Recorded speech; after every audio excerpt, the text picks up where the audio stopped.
Assalamualaikum warahmatullahi wabarakatuh. Kami dari kelompok 2 akan mempresentasikan hasil dari diskusi kami mengenai identitas nasional dan globalisasi. Sebelumnya izin memperkenalkan diri, saya Ajeng Septi Arini sebagai moderator dan juga rekan-rekan saya Ahmad Arbain, Akbar Jaya, dan juga Amanda David. Identitas nasional dan globalisasi. A. Pengertian identitas nasional. Istilah identitas nasional dapat disamakan dengan identitas kebangsaan. Secara etimologis, kata identitas berasal dari bahasa Inggris identity yang memiliki pengertian harfiah, ciri, tanda atau jati diri yang melekat pada seseorang, kelompok, atau suatu bangsa, sehingga membedakan dengan yang lain. Dengan demikian, identitas berarti ciri-ciri, tanda-tanda, atau jati diri yang dimiliki seseorang, kelompok, masyarakat, bahkan suatu bangsa.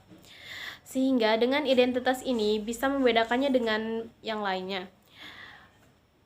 Nasional menunjuk pada konsep kebangsaan nasional, menunjuk pada kelompok-kelompok persekutuan hidup manusia dari karakter pengelompokan berdasarkan ras, agama, budaya, bahasa, dan sebagainya.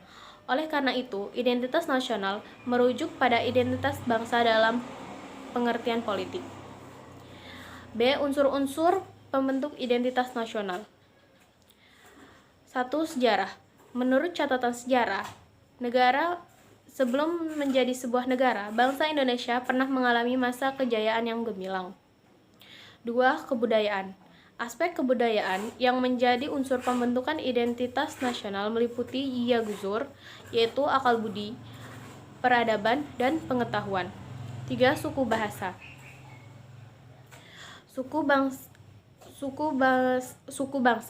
Suku bangsa kemajemukan merupakan identitas lain dari bangsa Indonesia.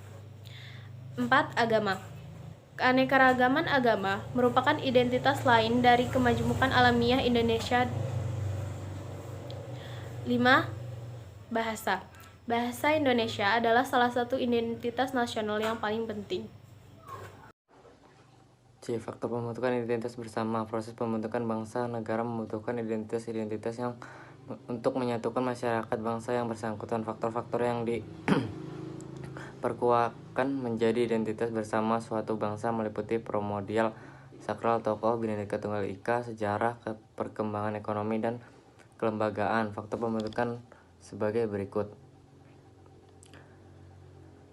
A. Primordial. Faktor-faktor primordial yang meliputi ikatan kekerabatan darah dan keluarga, kesamaan suku dan bangsa, daerah asal, bahasa, dan adat istiadat. Faktor primordial merupakan identitas yang menyatukan masyarakat sehingga mereka dapat membentuk bangsa negara. Contoh, bangsa Yahudi membentuk negara Israel.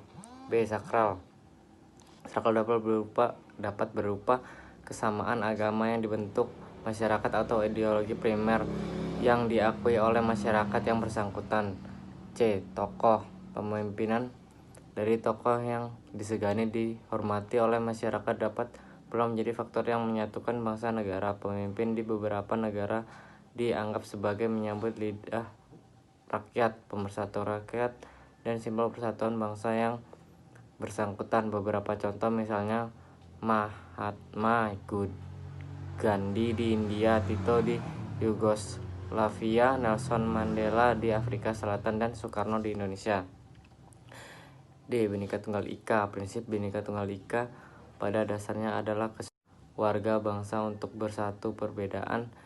Yang disebut bersatu dalam perbedaan adalah kesediaan warga bangsa untuk setia pada lembaga yang disebut negara dan pemerintahannya tanpa menghilangkan keterikatan pada suku, bangsa, adat, ras, dan agamanya. Mereka sepakat hidup bersama di bawah satu negara meskipun berbeda latar belakang. Sejarah. Persepsi yang sama di antaranya warga masyarakat tentang sejarah mereka dapat menyatukan dalam suatu bangsa. Persepsi yang sama tentang pengalaman masa lalu seperti sama-sama menderita karena penjajahan tidak hanya melahirkan solidaritas tetapi juga melahirkan tekad dan tujuan yang sama antara anggota masyarakat itu. Perkembangan ekonomi akan melahirkan spesialisasi pekerjaan dan profesi sesuai dengan aneka kebutuhan masyarakat. Semakin tinggi mutu dan variasi kebutuhan masyarakat, semakin saling bergantung dalam memenuhi kebutuhan hidup. Semakin kuat saling ketergantungan anggota masyarakat karena pengembangan ekonomi akan semakin besar. Solidaritas dan persatuan dalam masyarakat. Solidaritas yang terjadi karena perkembangan ekonomi oleh Emile Durkheim disebut solidaritas organis. Faktor ini berlaku di masyarakat industri maju seperti Amerika Utara dan Eropa Barat. G. Kelembagaan. Faktor lain yang berperan dalam mempersatukan bangsa berupa lembaga-lembaga pemerintahan yang politik. Lembaga-lembaga itu seperti birokrasi, angkatan bersenjata, pengadilan, dan partai politik. Warga tanpa membeda-bedakan asal-usul dan perilaku. Lembaga politik dapat mempersatukan orang sebagai satu bangsa. D. Identitas nasional Indonesia. Identitas nasional Indonesia menunjuk pada identitas yang bersifat nasional. Pada uraian sebelumnya, identitas nasional bersifat buatan dan sekunder. Bersifat buatan oleh karenanya identitas nasional dibentuk dan disepakati oleh warga bangsa sebagai identitasnya setelah mereka bernegara. Bersifat sekunder oleh karena identitas nasional lahir belakangan bila dibandingkan dengan identitas kesuku bangsaan yang telah memang dimiliki. Proses pembentukan identitas nasional umumnya membutuhkan waktu dan perjuangan panjang di antara warga bangsa negara yang bersangkutan. Hal ini disebabkan identitas nasional adalah hasil kesepakatan masyarakat bangsa itu. Globalisasi. Kata globalisasi diambil dari kata global yang maknanya ialah universal. Globalisasi memiliki definisi yang mapan kecuali sekadar definisi kerja, sehingga tergantung dari sisi mana orang melihatnya. Ada yang memandang sebagai suatu proses sosial atau proses sejarah atau proses alamiah yang membawa seluruh bangsa dan negara di dunia makin terikat satu sama lain. Mewujudkan tatanan kehidupan baru atau kesatuan dengan menyingkirkan batas-batas geografis, ekonomi, dan budaya masyarakat. Globalisasi terjadi melalui berbagai saluran, diantaranya A. Lembaga pendidikan dan ilmu pengetahuan, B.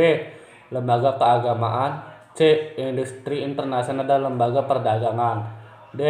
Wisata mancanegara, E. Saluran komunikasi dan telekomunikasi internasional, F. Lembaga internasional yang mengatur peraturan internasional.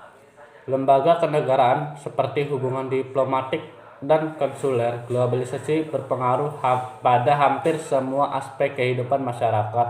Ada masyarakat yang menerima adanya globalisasi seperti generasi muda, penduduk dengan status sosial yang tinggi, dan masyarakat kota. Namun ada pula masyarakat yang sulit menerima atau bahkan menolak globalisasi seperti masyarakat di daerah terpencil, generasi tua yang kehidupannya stagnan, dan masyarakat yang belum siap baik secara fisik maupun mental. Unsur globalisasi yang sulit diterima oleh masyarakat sebagai berikut. A. Teknologi yang rumit dan mahal.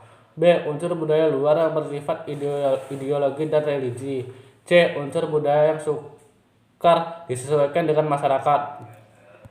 Globalisasi yang mudah diterima masyarakat adalah sebagai berikut. A. Unsur yang mudah disesuaikan dengan kebutuhan kondisi masyarakat. B. Teknologi tepat guna. Teknologi yang langsung dapat diterima oleh masyarakat. C. Pendidikan di sekolah.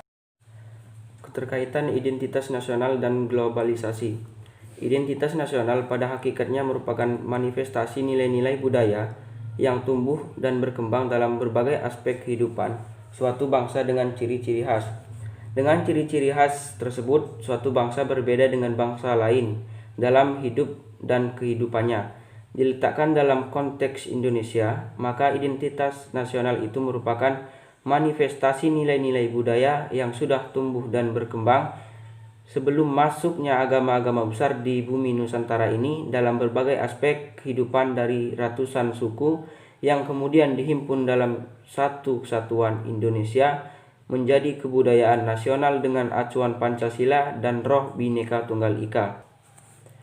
Dengan demikian, secara konstitusional, pengembangan kebudayaan untuk membina dan mengembangkan identitas nasional kita telah diberi dasar dan arahnya. terlepas dari apa dan bagaimana kebudayaan itu dipahami, yang dalam hasanah ilmiah terdapat tidak kurang dari 166 definisi sebagaimana dinyatakan oleh Kroeber dan Hulcon di tahun 1952.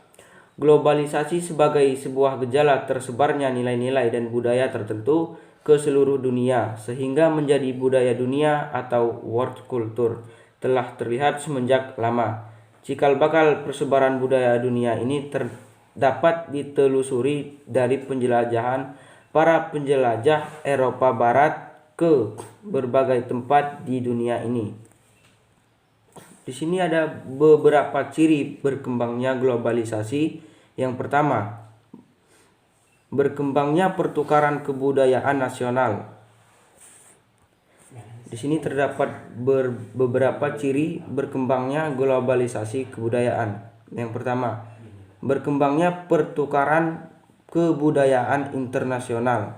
Yang kedua, penyebaran prinsip multikebudayaan atau multikulturalisme dan kemudahan akses suatu individu terhadap kebudayaan lain di luar kebudayaannya. Tiga, berkembangnya turisme dan pariwisata. Yang keempat, semakin banyaknya imigrasi dari suatu negara ke negara lain. Yang kelima, berkembangnya mode yang berskala global seperti pakaian, film, dan lain-lain. 6. Bertambah banyaknya event-event berskala global seperti Piala Dunia, FIFA. Munculnya arus globalisme yang dalam hal ini bagi sebuah negara yang sedang berkembang akan mengancam eksistensinya sebagai sebuah bangsa. Sebagai bangsa yang masih dalam 14 tahap berkembang, kita memang tidak suka dengan globalisasi, tetapi kita tidak bisa menghindarinya. Persoalan utama Indonesia dalam mengurangi lautan global ini adalah masih banyaknya kemiskinan, kebodohan, dan kesengajaan sosial yang masih lebar. Dari beberapa persoalan di atas, apabila kita mampu memaknai kembali Pancasila dan kemudian dimulai dari diri kita masing-masing untuk bisa menjalankan dalam kehidupan sehari-hari, maka globalisasi akan dapat kita arungi dan keutuhan NKRI masih bisa terjaga. Cukup sekian presentasi dari kelompok kami. Mohon maaf jika ada kesalahan dan terima kasih atas waktunya. Wassalamualaikum warahmatullahi wabarakatuh.